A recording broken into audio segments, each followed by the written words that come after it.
మాట్లాడిందా, నోరు తెరిచి నిజంగా నా కూతురు మాట్లాడిందా అని వాళ్ళ నాన్న అయితే చాలా ఆశ్చర్యపోయిందట. వచ్చిన తర్వాత వాళ్ళ అన్నని తీసుకొని వస్తే వచ్చిన తర్వాత ఇంకా చాలా అంటే కన్నీరు పెట్టుకుని ఏడుస్తున్నాడు వాళ్ళ నాన్న. నా కూతురు చనిపోద్ది అనుకున్న, బ్రతికింది అని చెప్పేసి అని. ఇంకా అప్పుడు ఆమె ఉండి, నన్ను బ్రతికించిన నా దేవుడు, నేను నమ్మిన నా దేవుడు, నన్ను సృష్టించిన నా దేవుడు, నన్ను బాగుపరిచే శక్తి గల నా దేవుడు నన్ను బాగుపరిచింది అని వాళ్ళ నాన్నకు చెప్పి, సరే అమ్మా నీకు ఇంత అనారోగ్యం ఉంది, ఇక దేవుడు అవన్నీ విషయాలు ఎందుకులే అని వాళ్ళ నాన్న ఇంకా ఆ మాటను మరిపిస్తున్నాడట. లేదు లేదు నాన్నగారు, నన్ను బ్రతికించిన నా దేవుడు భక్త సింగ్ గారికి కానుక పంపించమని చెప్తున్నాడు. మీరు భక్త సింగ్ గారికి కానుక పంపించండి, డబ్బులు పంపించండి అని చెప్పేసి అని చెప్పారు. అయితే వాళ్ళ నాన్నకు వాస్తవానికి అయితే ఏంటంటే, ఈ అమ్మాయి చాలా అనారోగ్యంతో ఉంది కదా, తన దగ్గర ఉన్న డబ్బంతా కూడా ఖర్చు అయిపోయింది. ఈ ఖర్చు అయిపోయిన విషయం కూతురికి చెప్పి డబ్బులు లేవు అని ఎలా చెప్పాలి అంటే బాధపడిందట. అమ్మ మన ఇంట్లో ఉన్న డబ్బంతా కూడా ఖర్చు అయిపోయింది అంటే, ఈ కూతురుకు అనారోగ్యం ఉండి హాస్పిటల్లో కొన ప్రాణంతో ఉంటే మాత్రము ఎంతైనా స్ట్రగులే ఖర్చు పెడతారు. కానీ ఇప్పుడు అక్కడ కానుక పంపించడానికి మాత్రం డబ్బులు లేవు. వాస్తవానికి డబ్బులు లేవు అతని దగ్గర. ఇంకా సమస్య వస్తే ఏం చేస్తాడో తెలియదు, కానీ దేవుడు సమస్యలో పడేస్తాడు కాదు కదా. ఆరోగ్యం బాగుపడింది. అయితే అమ్మాయి చేతికి బంగారపు గాజులు ఉన్నాయట. నాన్న ఈ గాజులు పట్టుకుపోయి అమ్మి ఎంత డబ్బు వస్తే అంత డబ్బు భక్త సింగ్ గారికి పంపించు అంటే, ఆ గాజులు అమ్మేస్తే 360 రూపాయలు వచ్చిందట. 360 రూపాయలు. అక్కడ భక్త సింగ్ గారు అద్దె కట్టాల్సింది ఎంత? 360 రూపాయలు.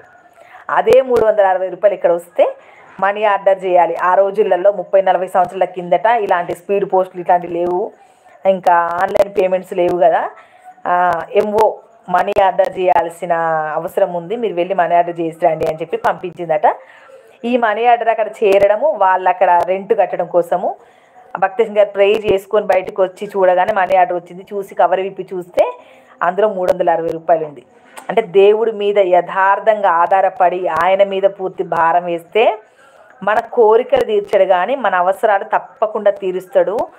ఆయన దేవుడి చిత్రమైన ఆలోచన పనులు మనం చేస్తే దేవుడు ఎప్పుడు కూడా ఆలస్యం చేసినా కూడా అన్యాయం చేసే దేవుడైతే కాదు అని ఈ సాక్ష్యానికి అర్థం అనమాట.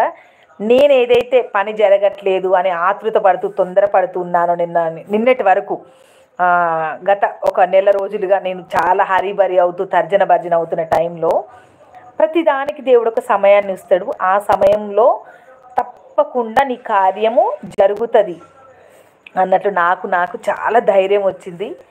ఈ సాక్ష్యాన్ని బట్టి నేను దేవుడికి లోబడి కృతజ్ఞతతోటి ఉంటే, నేను ఏదైతే కోరుకొని అంటే కావాలి అని ఎదురు చూసిన పని ఉందో నిన్న అయితే కంప్లీట్గా జరిగింది. చాలా హ్యాపీగా ఉన్నా నేను ఈరోజు. రిలాక్స్ ఉన్నా. ఫస్ట్ మనం అనుకున్న పనులు జరిగితే రిలాక్స్ అవుతాం కదా, ఆ రిలాక్స్ దొరికింది బ్రదర్ నాకైతే. ఇంకా బైబిల్లో వాక్యాలు అంటే వాక్యానుసారంగా బ్రతకడమే నేర్చుకుంటున్నా. వాక్యాలు పెద్దగా తెలియదు, కాకపోతే సాక్ష్యాలు ఎక్కువ వింటున్నా. విశ్వాసంలో బలపడాలంటే వినుట వల్ల విశ్వాసం కలుగుతుంది.